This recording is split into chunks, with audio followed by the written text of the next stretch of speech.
Oh, here we go. We're ready to go. Welcome back to Wellness Wave. Thanks for tuning in this morning to ride the wave with us. Each week, our goal is to give you at least one suggestion that will make your life a little better. Please remember that everything we discuss in the show is for informational purposes only and should not be taken as medical advice. And Jim, we're not going to discuss anything medical on the show today, but my wife, the lawyer, makes me say this stuff, so just to protect me. We have a really interesting show for you today.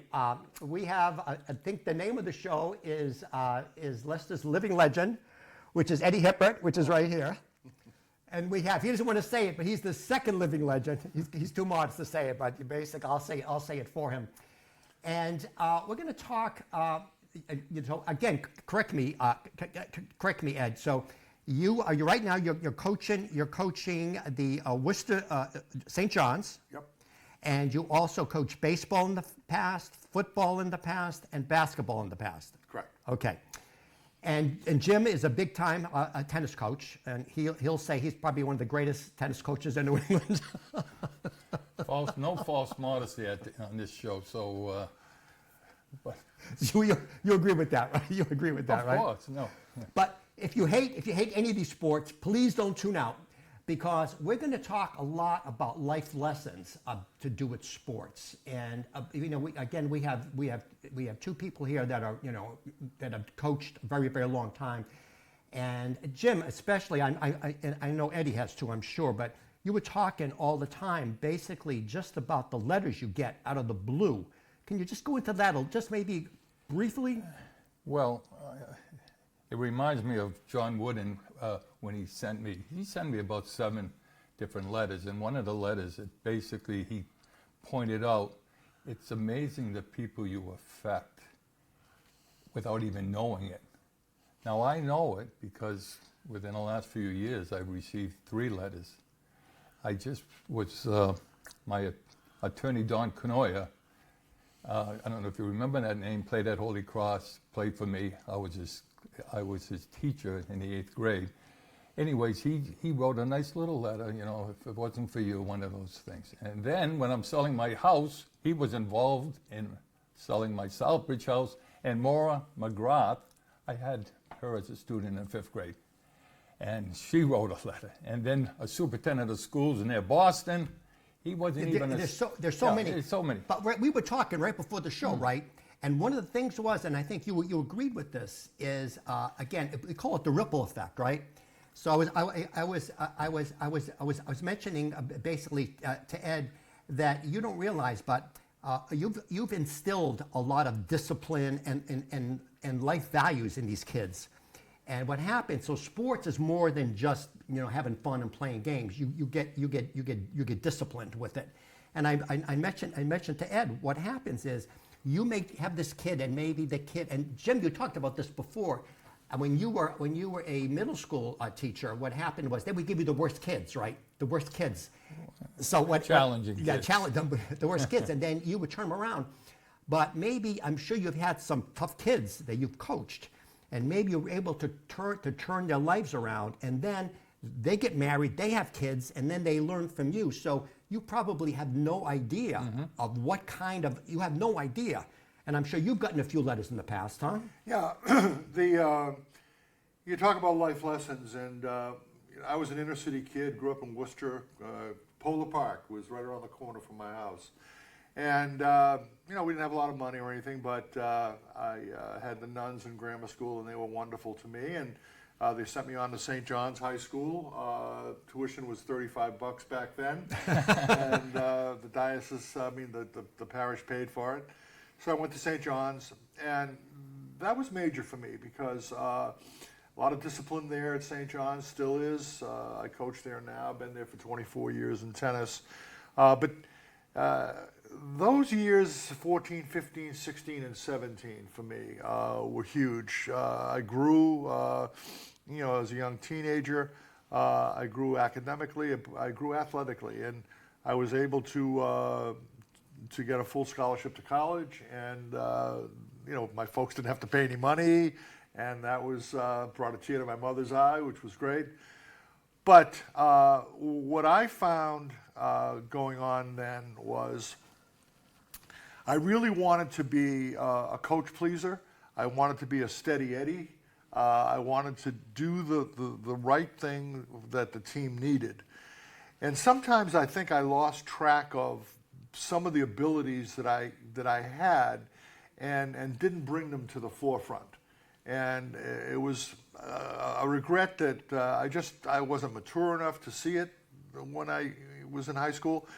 We had a very good team in high school. 9 of the players went on to play college basketball. We lost in the finals of the state tournament in Boston Garden. We were very, very good. But I really don't think that I, as a player, brought out the talents that I had. I stayed within the team concept, which was wonderful, but certainly I could have done more. Taking that idea, and honest to goodness, Leicester was really my first job after college in 1962. What I brought to Leicester and to the kids that I've been coaching is to be able to understand your value to the team, the assets that you have that we need from you. Don't hold back with those. Yes, you want to be a team player, and I understand that, but you can go beyond that with some of the talents that you have. Bring them in there with confidence. So I guess what I'm saying is that, and through all the years that I've coached, and as I mentioned earlier, Phil, I'm in my 74th season as a head coach in 4 sports, so I've been a head coach for a long time. And all the kids that I've been, I've really tried to help them understand their value to the team, help them understand certainly their pluses, and be able to count on those pluses. Bring them on. Don't leave them in the dugout, so to speak. Bring them to the fore, and that's been a big part of my coaching philosophy. I didn't want kids to regret not bringing out their best, and I don't know if that makes any sense. But And that's Phil, I can certify and verify what he's talking about. I worked for Eddie for his basketball clinic, and one thing Eddie really believed in, and I think it's a good lesson: work hard. After the kids came home, some of the parents would say, "Was it raining over at Hippert's camp? Was it?" Because it was soaked. The T-shirts were soaked. And I think hard work is what he believes in. I know you believe in it. And a lot of good things come from people who work hard. Well, you make an interesting point there, because we, of course, basketball camps at Leicester and then other places, but the camp shirts that I always had, I always had camp shirts that were gray. Yeah. Because they show the perspiration. Yeah. And I wanted, when the parents, it was all public relations, when the parents came to pick up their kids at the end of the day, I mean, gray T-shirts show work. And yeah. And Ed, I think, well, Thomas Edison, in terms of genius, it's 99% perspiration and 1% inspiration. So he embodies hard work and that journey of his. How many Hall of Fames? I have to ask you. How many Hall of Fames are you in? I don't know that. Yeah, at last 7. 7 Hall. And how many for you? 1. I got none. Then you're not a legend. That's why I'm not on there. But I think think about the gray T-shirts and your story about John Wooden and the socks. It's these little things. It's these little things to detail. So it's not just I'm going to get any shirt. There was a method to your madness. Oh, there was. And I wanted the kids to be able to look at themselves and just say, "Well, there's a lot of sweat and perspiration going on here." But that's good. I want them to work hard at it and buy in, as we say. And you always feel like you have a message for these young kids growing up, and you're going to try to teach them the things that you feel that can develop them and make them, solid adults, good citizens, etc. And but athletics. You were talking earlier about sometimes kids who are not as manageable in the classroom. Not all the kids like classes. They didn't like school as much, but you put them on the athletic field and they are at home. This is like heaven to them. And so I had kids that might have been difficult in class, but you put them on the football field and you say, go hit that dummy, and they're hitting the stuffing out But of I that think thing. the other thing is, correct me if I'm wrong on this, but I know in college you have to have a certain GPA. So in other words, if they're not performing academically, they may get kicked off the team. Yeah, well, you always preach that as well. Yes. for Yeah, sure. so I'm saying, so it's another motivating factor for kids. If they love the sports, in order for them to keep on playing, they're gonna have to keep it up. But there's we talked, this is one of our favorite books, Atomic Habits by James Clear, and he talks about you get into a habit. It takes 28 days to form a habit. So the same thing, and these things transfer from one to another. So if you're really good at doing whatever you're doing in sports, you can transfer that over to life, right? Because sports, in a way, it's a mirror of life. Microcosm of life, sports. And It's, of course, Leicester I had my first job back in 1962 here, and I coached 4 sports here over a span of 15 or 16 years. And for me, coming out of the inner city, we were blue collar people for sure. But Leicester, at least then, a lot of blue collar people here, and they were hardworking families, and it fit me. And so when I did come here in '62, it was the right choice, and it helped me to stay in education for all these years now. I'm 83, or as I say, 9 squared plus 2. I'm an algebraic expression. But coming to Leicester then was major. And I met a lot of wonderful families and kids. Of course, the stories are innumerable, but coaching 3 sports, basketball, baseball, and football for those years, I knew every athlete in the school. With soccer, there was no soccer then. Those were the 3 sports basically, and I knew them. I knew the kids, had them in class, or if I didn't have them in class, saw them in the corridors. How you doing? How's that math class going? So you try to keep them up in the classroom as well, because they're not going to play if they flunk a couple of subjects. But the stories that I have are just immense. I remember a quickie story on how kids. The Rochdale and the Cherry Valley and the center, and then it was all Leicester. Leicester, they bonded well. I'm at St. John's now, and we've got kids in tennis out there that are from everywhere. They don't know each other half the time, but in Leicester they were friends. They grew up together from the early grades, and they believed in Leicester, and they wanted Leicester to be on top. But a couple of quick stories were coaching the 3 sports as I did. There were some of those seasons where I would look at the incoming group and say, we need a second baseman here in baseball. We graduated our second baseman. We could use one, da-da-da. And I would think of an athlete that maybe could fit the bill, like Gary Ring, for example. He was captain in football, captain in basketball, didn't play baseball. And I went to him and I said, Gary, do you play baseball? And he said, I played in the Little League. I said, well, good enough. That's okay.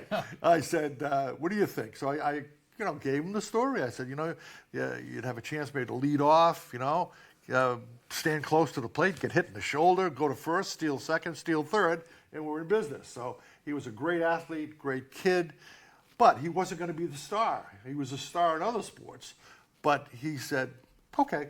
So he would spend his senior year as our second baseman, without being a star, but contributing to what we did. But an attitude, the Leicester attitude. Tommy Lauder, same way. Tommy was, football was like unbelievable. He was the leading scorer for 2 years in the Central Mass, and we went undefeated 2 years in a row. We had won 22 straight. Came to basketball in his senior year, and he had just come off a football year that was just unbelievable. And I asked him, I said, you're a basketball guy too. I said, come on out, we can use some rebounding and some defense. You're not going to be the star. You're not going to, score all the points. And he looked at me and said, I'm in, and sure enough. So these are kids that are willing to sacrifice the ego a little bit, but they did it for the team. And those are just a couple of quick stories of kids that I had here that I'll never forget. And I still see those kids even now, Tommy and Gary Ring.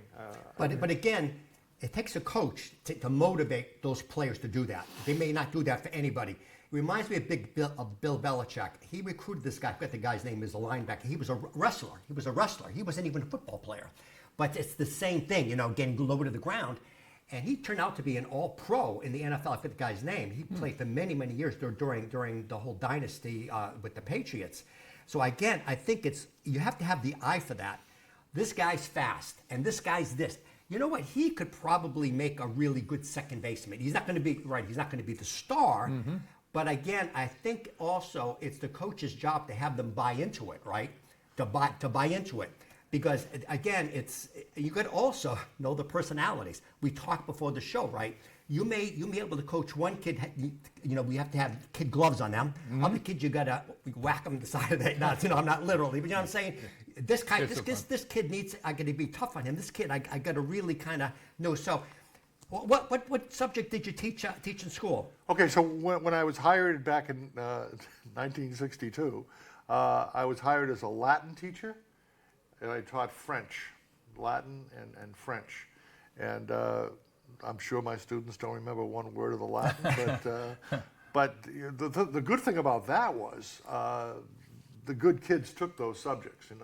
I had really good students, and that really worked for me pretty well, kept me going.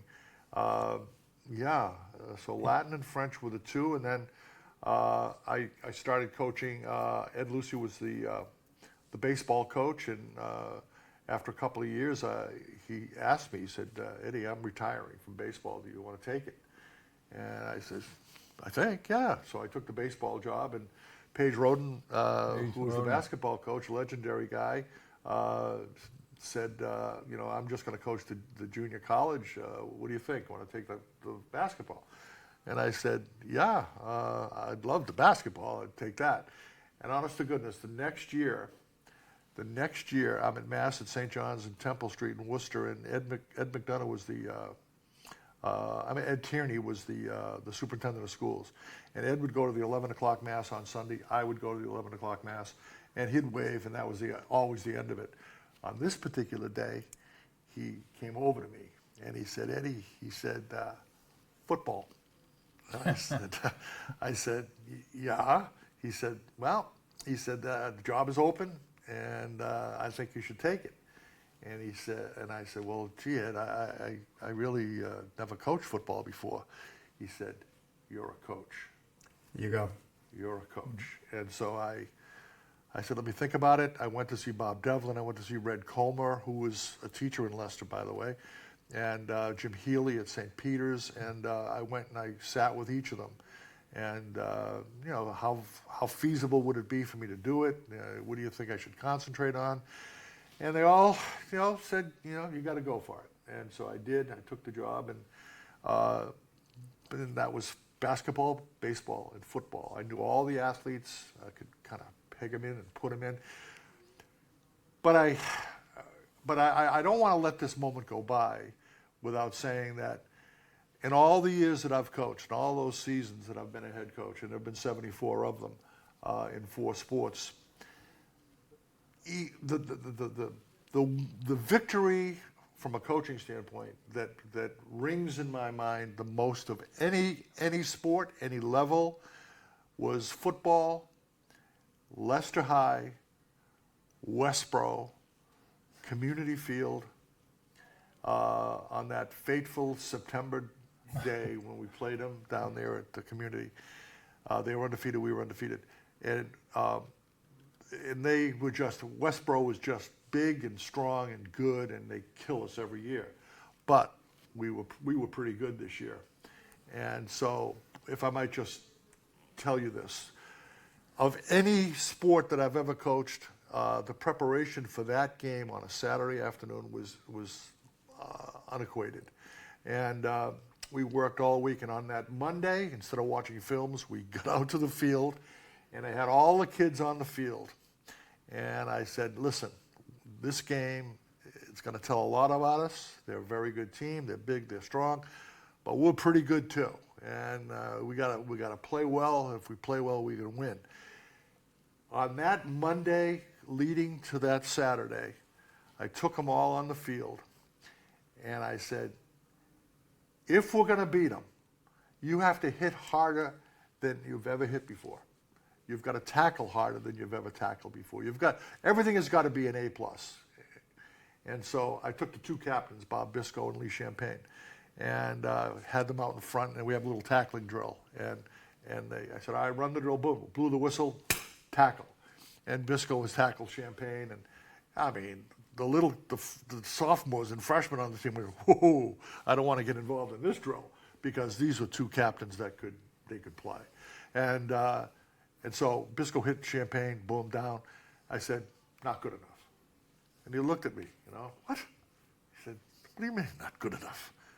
Try it again, So he tried it again. Hit a little harder the second time.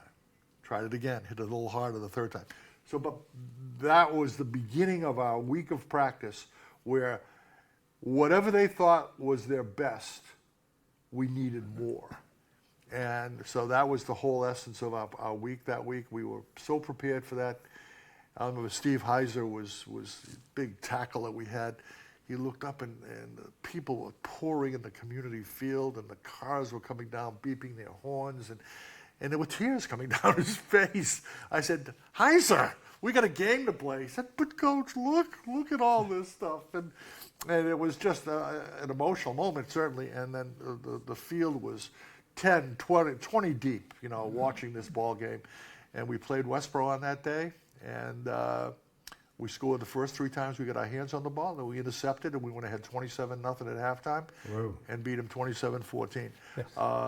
That was the most memorable coaching situation that I have ever had. And that's a memorable for the players. No kidding. I heard that story 4 times by somebody who played for you. Really? That one- So, talk about a lesson.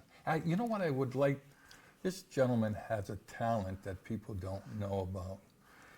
I'm going to tell people it was Christmas Eve, midnight mass. We would go over to the Currans, and the songbooks came out. And I, honest to God, would mouth the song. I couldn't sing. This gentleman, and his daughter's a professional singer, and I wonder why. This gentleman can sing. I have him on tape, Phil. Can you talk him into, was it My Way you sang? Oh, geez. Come on, can you just a couple bars? Would you? Well, singing was always big in my family growing up. Back in the day, they had minstrel shows back in the 40s, and things like that. And my father and his side of the family, they were very much into music. And my Uncle George, he had a band. They used to play for the ball, the policeman's ball and all that. So music was big, and my mother and father did sing a lot, harmonize a lot. And so I would sing with them. And then, of course, I married and had 3 children, and all 3 of them sing, actually. But Rachel's professional. She's an opera singer, and she lives in New York, and she married an opera singer from the Dominican Republic, and he is quite an opera singer too. So, but singing really works. I spend a lot of my mornings going to Dippin' Donuts in Spencer, and I have the coffee, and more than once I'll walk in. It's a lovely day today. And whatever you've got to do, I'd kinda like to be doing it with you. But if you've got something that must be done, and it can only be done by one, then there's nothing more to say, except it's a lovely day for saying it's a lovely day. Thank you. And you get a free coffee, right? You should. Sing for your supper, right? Literally. But Jim, I remember his story, Eddie's story about not knowing anything about football. Yes. And then saying to him, he's a coach. I like your story about how you got into tennis, and and you knew nothing about tennis. Can you tell us a little about that story? How you becoming the tennis aficionado you are? Well, you know Jim Crow from the old days. Oh, yeah. He's my athletic director, and when he came up to me and he said, "I want you to coach a new sport we're having," I said, "What's the new sport, Jim?" And he said, "Tennis." I said, "No, my mother played it, but." And in Southbridge, it wasn't, it's a football town. It is a football town. Yeah. So anyway, make a long story short, I'm like you, though. The ego, and you like to win. You don't want to shortchange anybody on your team. No. So I took off all around the United States. I went to Dick Gould at Stanford. I went to Cliff Drysdale. He was in San Diego. I went to Florida. So that's basically the whole story. I'm like Ed. If we're working with young people, we want to give them the best. And the only way to give them the best is you become the best. And he and I are John Wooden fans. And success is doing your best to become the best you're capable of becoming. So that's all I want to say. He's a success. You're a success. I think I'm a success. But what's interesting about that, it's called serendipity, okay? Obviously, you would have stayed with football and baseball. You wouldn't be playing that today. Okay, you wouldn't be playing that today. So one of the things is with you is because you went out, you took that chance. It's funny. When they interviewed people in hospice on their deathbeds, and they asked them, this is almost universally true. They said, "Tell me what you regretted." Nobody ever said, "I regretted what I did." They always said, "I regretted what I didn't do." The road less traveled. Yeah. What would have happened if I would have taken that job? Because right now, you wouldn't have been playing tennis. You can't be playing football your whole life. And the people you meet, I would not meet those people. Right, and the people you've met. And I think we're all the same. I'd like to call them lifelong learners. Mm-hmm. Jim, this crazy guy, obsessed with the serve. Just out there all the time. He goes to clinic. He goes here. He goes there. He's a very, very good tennis player. I'm kind of sick. You're sick. Yeah. We need a psychiatrist next. But that's the whole thing. It's like, and I'm sure you're always looking for a way to get a little bit better. You know what I mean? Maybe I can improve a little bit. You don't. I don't know you that well, but I'm guessing you don't sit on your laurels. You don't sit there and say, "Well, this is good enough." It's never good enough, is it? No. Yeah. Of course, I'm involved with the tennis at St. John's right now, and it's challenging because there are a lot of really good tennis programs in the state. St. John's has always been a good tennis program, not because I've been there, but they've always had good tennis. Yeah, always. They're always on the top all the time. Yeah, they're a model for a lot of schools, especially the Central Mass. But with the way things go today, you're playing against a lot of the eastern schools, the Lexingtons and the Newtons and the Welsleys, and teams that they just reload every year. They tennis, a little different from football and basketball in the sense that it's the affluent communities do well. If they're willing to pay out the money early for their kids to get lessons, and kids of 5 and 6 years old hitting tennis balls, learning the right way, by the time they get to high school, they're pretty darn good. And so those communities do well every year. We try to keep up as best we can with them. And right now we're fighting, we have 2 matches left. I have one today with Catholic Memorial from West Roxbury. And then we finished the season on Thursday against St. John's Prep of Danvers. And St. John's Prep of Danvers, they ranked number 2 in the state in Division I. So, they're very good. What's your record right now with St. John's? So right now, my team, we play 18 matches. We have 2 left. We're 12-4.